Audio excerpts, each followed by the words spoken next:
കേരളത്തിലെ ഒട്ടുമിക്ക എല്ലാ ബിഗ് കപ്പാസിറ്റി തിയേറ്ററുകളും ചാർട്ട് ചെയ്തുകൊണ്ട് ഫെബ്രുവരി 15 ഗംഭീര റിലീസിന് തയ്യാറെടുക്കുകയാണ് മെഗാസ്റ്റാർ മമ്മൂട്ടി നായകനായ ഹൊറർ ത്രില്ലർ ചിത്രം ബ്രഹ്മയുഗം.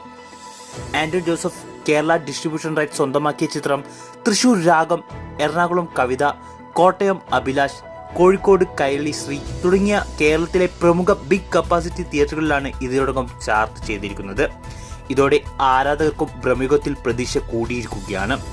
പൂർണ്ണമായും ബ്ലാക്ക് ആൻഡ് വൈറ്റിൽ ഒരുക്കിയ ചിത്രത്തിന് പോസിറ്റീവ് റിപ്പോർട്ട്സ് ലഭിക്കുകയാണെങ്കിൽ മലയാളത്തിലെ കളക്ഷൻ റെക്കോർഡുകൾ ബ്രഹ്മയുഗത്തിലൂടെ മമ്മൂട്ടി തകർക്കുമെന്നാണ് കരുതുന്നത്. കേരളത്തിൽ ഇതിനോടകം ചിത്രത്തിന് 250ഓളം സ്ക്രീനുകളാണ് കൺഫേം ആയിരിക്കുന്നത്. മമ്മൂക്കയുടെ മുൻ ചിത്രങ്ങൾ പോലെ റിലീസിന് ശേഷം പ്രേക്ഷക അഭിപ്രായം നോക്കി സ്ക്രീനുകളുടെ എണ്ണം കൂട്ടാനാവും ഇത്തവണയും പ്ലാൻ. മലയാളത്തിന് പുറമെ മറ്റ് ഭാഷകളിലും റിലീസ് ചെയ്യുന്ന സിനിമയുടെ പ്രൊമോഷൻ പരിപാടികൾ വൈകാതെ ആരംഭിക്കുമെന്നാണ് റിപ്പോർട്ട്.